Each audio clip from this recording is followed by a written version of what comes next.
Hey, thanks for making it to Veterans Info Tap. I'm glad you made it. I did a video this morning, and I'm going to kind of double tap on the initial message of the video. The states, the individual states, are wanting veterans to stay in their state. They don't want you migrating for greener pastures. Why? Because we as a veteran population bring in millions and millions and millions, billions actually, of dollars. If you look at the big three states for veteran population, California, Texas, Florida, you're looking at nearly $10 billion per year in VA compensation alone for California and Florida. Texas takes the cake with the largest amount at somewhere around $12 billion a year in VA compensation coming into the pockets of the veterans in each one of those states. The states are not oblivious to this. They know that there is a massive amount of federal money coming into your state, whatever state it is. I mean, even if you're a small state, you're bringing in $2 billion, right? Or $100 million, right? You're bringing in a lot of money, even if you are a very tiny state. Now, then in return, what happens is these states look to keep you there, create anchors, right? Create benefits at the state level for you as a veteran or your spouse or your dependents and so forth. Now, not only are we bringing in all of this money, guess what? We're really good at not saving it, so we're using it. We're spending it in our county, in our city, in our state, and helping the state's economy.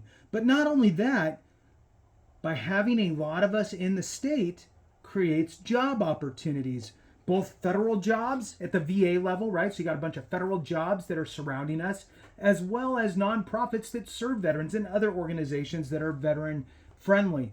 So imagine if you had a large veteran population that all of a sudden said, this state is not veteran friendly enough for me, and I'm going to be way better off if I move to another state. And we all move, all the money disappears, all the jobs disappear, and it would create a vacuum for the state. So with that being said, I did a video this morning on a South Carolina bill that was introduced to create additional tax credits, essentially, or tax rebates for the state taxes for South Carolina for disabled veterans, opening it up to all ratings is what it sounds like. So I wanted to share that, and I did that this morning. There is another bill that I wanted to share, and this one is for the state of Delaware. Now, here's the thing. If you're not in either one of those states, it really doesn't matter. It's about the awareness. You can then take this information and give it to your elected official for your state, right? Your state assembly person, your state representative, your state senator, whoever. Somebody who is on your state's legislator, not federal, right? Not your federal congressional Senate or congressional House member, not them, your state version of that, and share this with them and say, hey, look at what South Carolina is doing. Look at what Delaware is doing. What are we doing for veterans in this state? Try to get some sort of action. Now, let's jump into this one here. Please hit the thumbs up, subscribe, share with a friend, all that good stuff. I really appreciate it. The two asks really are hit the thumbs up and let the video run. Look, I'm trying to get all this stuff out to people so that way we are aware and we can actually make change for us in the better, right?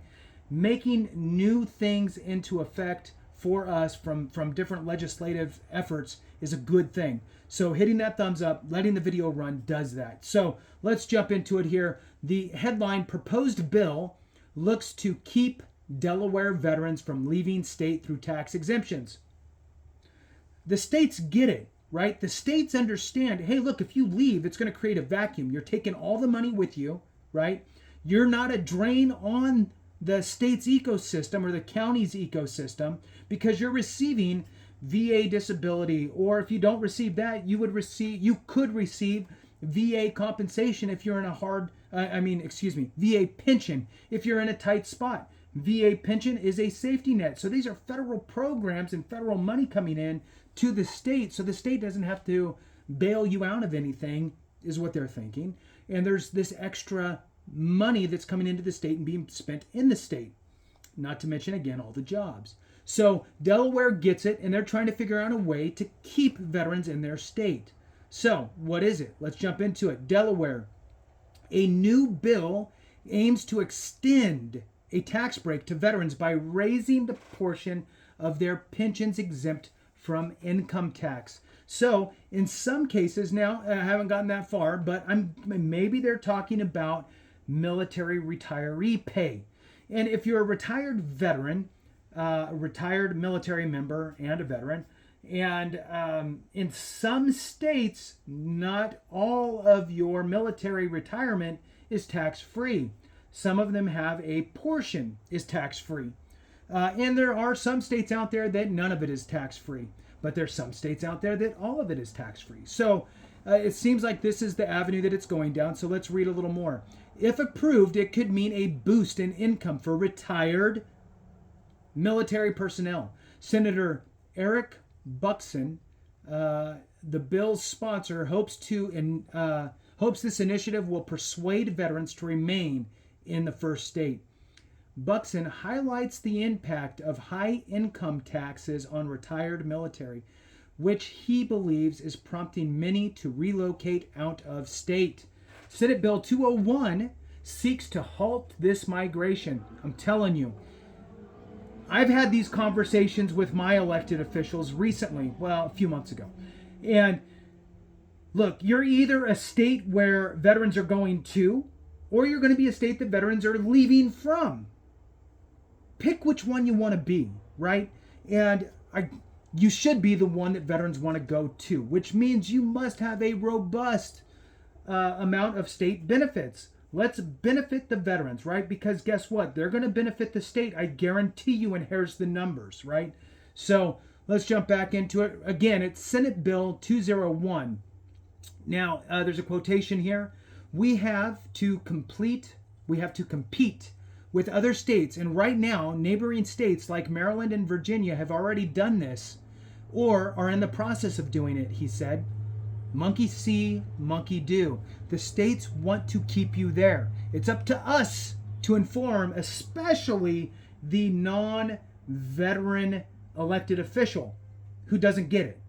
It's our job to inform them, right?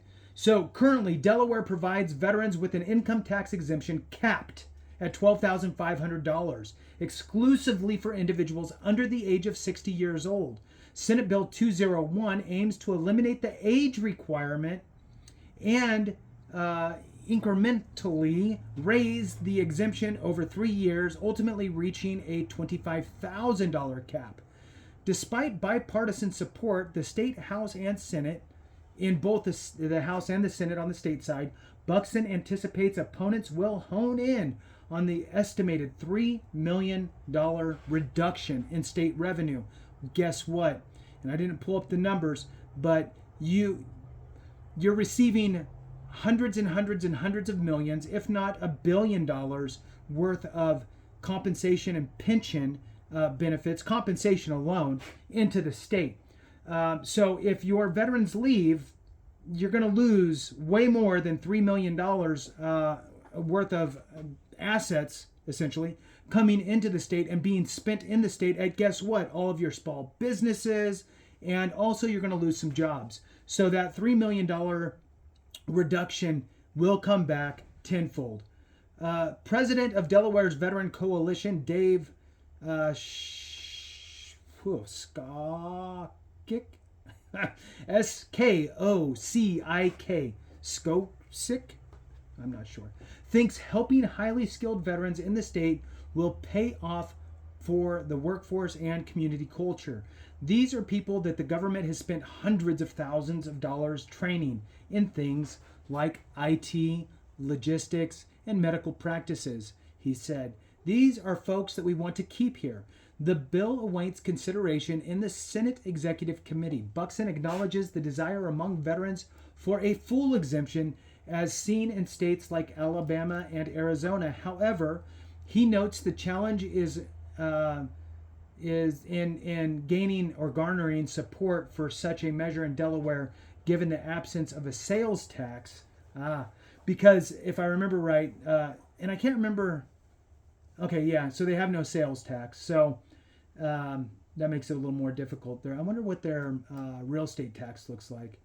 But in any case, it looks like, I'm looking here, that ends it. So the big deal here is, look, they're looking to jump it up, double it from $12,500 to $25,000 cap, eliminating the age requirements there. Here it says individuals under 60. I don't know if they mean over 60, because I don't know what would happen after. But in any case, the bottom line is that states are freaking out if they are bleeding out veterans. If the veterans are leaving the state and their population is shrinking faster than other states, well, guess what? They're going to start losing out on all of that additional money coming into the state. Now, again, look, I get it. Your VA disability compensation or whatever sort of VA benefits that you get are that are non-taxed. Sure, they're not getting taxed, but guess what? You're spending them, and you're spending them at businesses in your state. And that's helping your state. Not only that, again, you're helping to create jobs, federal jobs in your state by being veterans in the state. So with that, thanks so much for watching. I appreciate each and every one of you. Have a great one. And remember, if we don't take care of each other, something went wrong.